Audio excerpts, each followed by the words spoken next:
दोस्तों आदाब, मैं अनीस अहमद खान हिंद वॉइस के प्लेटफॉर्म से आपसे मुखातिब हूँ। अब बड़ा चर्चा था, अखबारों में बड़े बड़े पूरे पेज के विज्ञापन थे। एक तरफ योगी जी की तस्वीर थी, एक तरफ मोदी जी की तस्वीर थी और उसमें कहा गया था कि 1 करोड़ नौकरियाँ दी जाएंगी।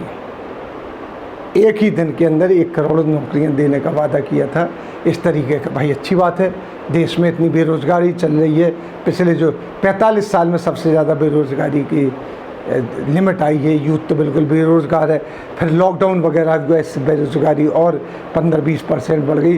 लिहाजा 65% से ज़्यादा देश इस वक्त बेरोज़गारी झेल रहा है। तो ऐसे विज्ञापन आते हैं, बड़ा सुखद अनुभव होता है कि बहुत सी चीज़ें हो जाएंगी। लेकिन हम लोग जो पत्रकार हैं वो ज़रा उसके पीछे जाते हैं कि कैसे पॉसिबल है। ज़रा ये तो देखें, अगर अच्छी चीज़ है तो उसे हाईलाइट करेंगे, अगर कहीं खामियां हैं तो सरकार को बताएंगे तुम्हारी खामियां क्या क्या है। लेकिन हाँ, इसी पे आज हम चर्चा करेंगे। लेकिन चर्चा में बढ़ने से पहले आपसे एक अपील हम करते हैं, एक रिक्वेस्ट, अपील नहीं, अब एक रिक्वेस्ट करते हैं कि हमारे इस हिंद वॉइस को, जो कि निष्पक्ष है और आपको वो खबरें देता है जो गोदी मीडिया नहीं दे रहा है आपको, तो हमें ज़्यादा से ज़्यादा सब्सक्राइब कीजिए और ज़्यादा से ज़्यादा हमारी वेबसाइट और फेसबुक पर जाइए, हमें लाइक कीजिए और लोगों से भी कहिए इसे सब्सक्राइब करें, क्योंकि आपका सब्सक्रिप्शन ही हमारे लिए एक एनर्जी का काम करता है। एक कहना चाहिए, पहले कहता बॉर्नवीटा जो एनर्जी टॉनिक माना जाता था अकेला, वो काम करता है। तो इस तरीके से आप हमें अगर करें, इसके साथ ही आप हमें कोई अगर माली इमदाद करना चाहते, मदद करना चाहते, उसके लिए भी,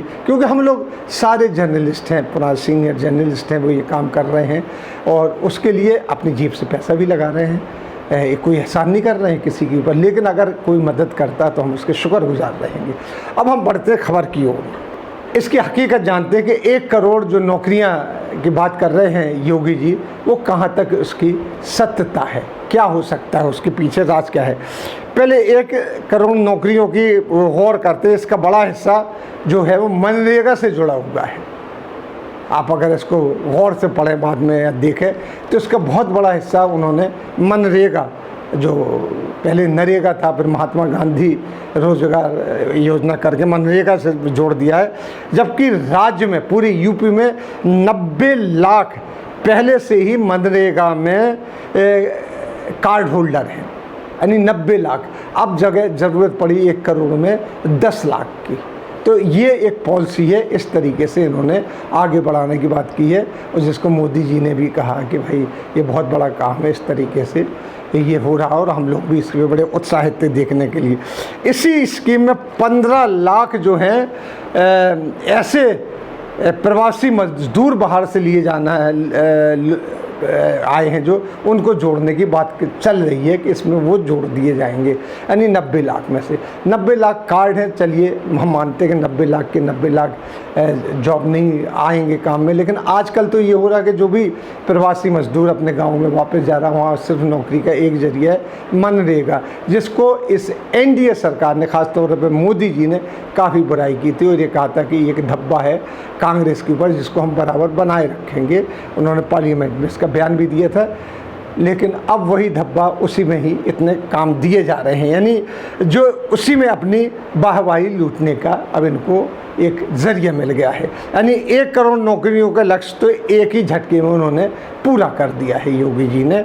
रियल एस्टेट कारोबार ठप पड़ा हुआ है, जिसके लिए वो कह रहे हैं कि जो रेगुलर इसमें हम बढ़ोतरी करेंगे। देखिए रियल एस्टेट जो कारोबार है, जो तकरीबन देश की इकोनॉमी में 15% अपनी जीडीपी में हिस्सा बटाता, बिल्कुल ठप पड़ा हुआ। आप जाइए नोएडा, बड़े शहरों में जाइए, पूरे हिंदुस्तान में जाइए, रियल एस्टेट का चढ़ाव ही नहीं आ रहा है। और उसी के बीच में हुआ है कि हमारे जो प्रवासी मजदूर तबका अपने अपने घर की तरफ चला गया है, क्योंकि उनको यहाँ से ठेकेदारों ने नौकरी पर नहीं रखा, उनको बेहतर सुविधाएँ नहीं दी, लिहाजा वो पलट के अपने घरों पर चला गया। किसी भी उम्मीद से गया होगा, उनको पहली उम्मीद मनरेगा से लगी थी, वरना उनका कहना था, मेरे कई लोगों से बात हुई कि भाई यहाँ खर्चा कम है, हम लोग अपने अच्छी तरीके से ज़िंदगी गुजार लेंगे झोपड़ी में, लेकिन यहाँ मरने मराने और भूखे रहने की नौबत तो नहीं आएगी। वैसे देखें तो यूपी में रेगुलर सैलरी पाने वालों की संख्या काफ़ी कम है, जिसको सैलरी पेड कहते हैं, जिसको ये माना जाता है कि इनको रोज़गार मिल रहा है, रेगुलर सैलरी है। क्योंकि मनरेगा है वो 100 दिन का है, बाकी चीज़ है वो रोज़ंदारी कहलाती है। लेकिन रेगुलर सैलरी वाले जो अगर उनका चार्ट देखा जाए तो 2017 में जो इंटरनेशनल लेबर ऑर्गेनाइजेशन ILO का जो रिपोर्ट है उसमें के अनुसार यूपी में 12% लोग ही रेगुलर सैलरी में थे, जबकि यूपी भारत का सबसे ज़्यादा जनसंख्या वाला देश और सबसे बड़ा प्रदेश माना जाता है।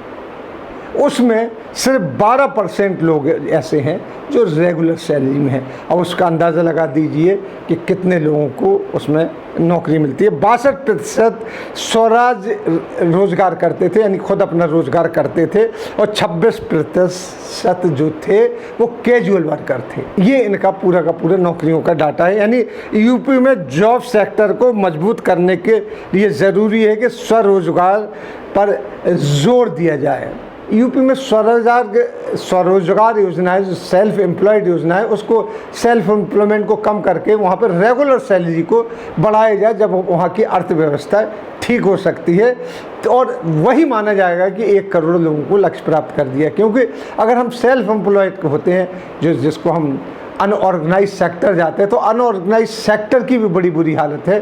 क्योंकि जैसे छोटे छोटे ढाबे हैं, उनका काम बंद पड़ा हुआ है, क्योंकि जो कोविड-19 की वजह से कोई आदमी उनके यहाँ से खाना नहीं लेता है, क्योंकि हाइजीनिक नहीं होता है इसलिए। और इसके अलावा भी और भी कई उनके ऊपर हेल्थ हैजार्ड ऐसे आ जाते हैं कि जिनका धंधा बिल्कुल बंद पड़ा हुआ है। उन्होंने अपने होटल्स और अपने जो ढाबे हैं वो बंद करके अपने घर की तरफ चले गए। एक स्वरोजगार जो सेल्फ एम्प्लॉयमेंट में, स्वरोजगार में, ये बात भी थी जिसको चल नहीं रही। और बहुत सी चीज़ें हैं जो कि धीरे धीरे ख़त्म होती चली जा रही हैं। 25-25 साल पुरानी जो नौकरी होती है, जो सेल्फ एम्प्लॉयड होते हैं, उनको नौकरी से निकाला जा रहा है। ये दुकानों पे लोग बाग एक आदमी रखते थे काम करने के लिए, उसको भी हटा रहे हैं वो, क्योंकि उनके पास सैलरी नहीं है, क्योंकि लिक्विड मनी नहीं है, पे मनी फ्लोट नहीं कर रहा है। तो लिहाजा जो 1 किलो चीनी लाता था वो अब 3 पाव चीनी में काम चला रहा है। जो 3 दिन, मैंने खुद देखा है कि जो दिन जहाँ 4 बार घर में चाय बनती थी वो 1 या 2 बार उन्होंने सीमित कर दी है, क्योंकि लिक्विड मनी नहीं है। वो चाय आदमी सोच रहा है कि हमारे पास अगर 100 रुपये हैं तो किस तरीके से उसकी बचत की जाए। इसीलिए लोगों ने बैंक से भी डर रहे हैं, तो बैंक से पैसा निकाल के अपने पास रख लिया है। कब बैंक के साथ क्या हो जाए, बड़ी अनिश्चितता की स्थिति है। ऐसे में रेगुलर सैलरी वाले लोग होते हैं, वो रेगुलर सैलरी मिलती है, उनको मालूम है कि हमें 15,000, 20,000, 25,000, 50,000 मिल रहा है, घर लाते तो उसी हिसाब से अपने घर का खर्चा चलाते हैं, जिसके ऊपर अभी यूपी में कोई जोर नहीं दिया गया। मनरेगा के ऊपर और स्वरोजगार, सेल्फ एम्प्लॉयमेंट के ऊपर जोर दिया गया। सेल्फ एम्प्लॉयमेंट में एक चीज़ और भी आप देखते हो कि ढाबे वाले होते हैं, रेडी वाले होते हैं, ये अनऑर्गेनाइज सेक्टर है, जो तकरीबन 10% हिस्सा बटाता है यूपी की GDP में, क्योंकि उसमें काफ़ी बड़ा हिस्सा और काफ़ी बड़ी नौकरी मिलती है। क्योंकि एक अगर रेडी लगाता है तो 1 नौकर रखता है, इस तरीके से उसका एक माना जाता है हिसाब किताब। वो भी लॉकडाउन की वजह से, पुलिस की ज़्यादतियों की वजह से, क्योंकि पुलिस को ज़रा सी छूट मिलती है तो उस डंडे मार मार के उनको भगा देते हैं, तो उसकी वजह से भी उनका धंधा चौपट होता चला जा रहा है। लिहाजा वो सेक्टर भी बुरी तरीके से छिन्न भिन्न पड़ा हुआ है। जबकि रेगुलर सैलरी वाले पूरे देश में ही 20% हैं। अब 12% अगर है, अगर वैसे लगाया जाए पूरे हिंदुस्तान में, पूरे भारत का लगाया जाए तो 20% ही रेगुलर सैलरी वाले हैं।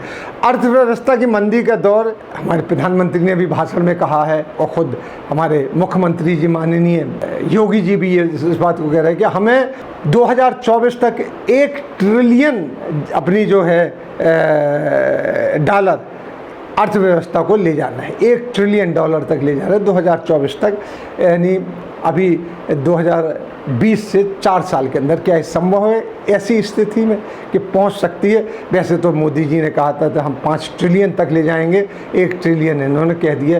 कहने में तो बहुत सी चीज़ें लगती हैं। फिलहाल जो यूपी की हालत की बात कर रहे थे, 16 लाख करोड़ जो है इनकी 16 लाख करोड़ रुपया इनकी जो है वो जीडीपी है, इनकी जो अर्थव्यवस्था है वो 16 लाख करोड़ रुपया है। उसको 1 ट्रिलियन करने के लिए इनको अगले 4 सालों में इसको 4 गुना करना पड़ेगा, तब कहीं वो उसके करीब पहुंच पाएंगे, जो संभव नहीं है। 4 सालों में विकास दर जो जीडीपी है उनको 40% सालाना बढ़ाना पड़ेगी, जबकि फ़िलहाल ये 16% ही है यूपी की जीडीपी। यानी इस रफ्तार से 10 साल लगेंगे 1 ट्रिलियन ले जाने में। कहने में क्या जाता है, कह दिया है, लेकिन क्या ये संभव है, बताने का मकसद हमारा ये है। बड़े बड़े विज्ञापन छपे थे, एक अखबार में 1 करोड़ रुपए का एक पेज छपा था, उसके बाद हमें हासिल क्या होगा ये बताने हैं। जबकि पिछले 3 दशक से यूपी का विकास दर जो है 3 दशक से, चाहे उसमें समाजवादी पार्टी की सरकार हो, चाहे भाजपा की सरकार हो, किसी की भी सरकार हो, कांग्रेस की तो रही नहीं, वहाँ पे 10% से अधिक यहाँ की जीडीपी में कोई बढ़ोतरी नहीं हुई है। अब ये कोई चमत्कार ही हो सकता है जब ये 1 ट्रिलियन तक पहुँच जाए या इस तरीके से नौकरियों की आवंटित कर दें। ठीक है, हाँ, माना कि अगर इलेक्शन होना है तो इलेक्शन के गिमिक होते हैं इस तरीके से, लेकिन ऐसे वादे भी नहीं करना चाहिए जिनकी ढोल की पोल बहुत जल्दी खुल जाए। और मनरेगा के सहारे ही आप सब कुछ करेंगे, तो मनरेगा में अभी तक गड्ढे खोदने का और इसका काम चल रहा है कि सड़कें बनाने का। अब ये शुरू हो रहा है कि रेलवे के जो काम हो गए वो भी मनरेगा के अंडर में आएंगे, तमाम चीज़ों को मनरेगा के अंडर में लाने की बात चल रही है, अब चल रही है। हालांकि इस पे जो एनडीए सरकार है, मोदी जी की सरकार है, जो जिसको लीड कर रही है भाजपा, उसने कभी इस पर ध्यान नहीं दिया है। और इसमें भी कितने घपले हैं, अगर इसके अंदर जाओगे तो पता चलेगा। इसको ये बात फिर कभी, क्योंकि खबर बहुत बड़ी हो जाएगी, हम लोग हिंद वॉइस की ये रही है कि खबर छोटी से छोटी हो, जिसमें हमारा जो दर्शक है वो उसको ऊब ना करे। हालांकि हम लोगों को 10 मिनट का टाइम मिलता है, लेकिन तब भी हम खबर छोटी रखने की कोशिश करते हैं। तो ये है, एक पहलू है योगी जी का, जो 1 करोड़ की जो उन्होंने लगाया है, उसका एक पहलू है। अब ये हमने अपने रिसर्च से या अखबारों के उससे निकाला है। हम तो कहते हैं ऊपर वाला इसको सही साबित करे कि 1 करोड़ लोगों को नौकरियां मिली हैं। देखा जाएगा, इसी के हिसाब से हम खबर देंगे। तब तक के लिए दीजिए हमें आज्ञा।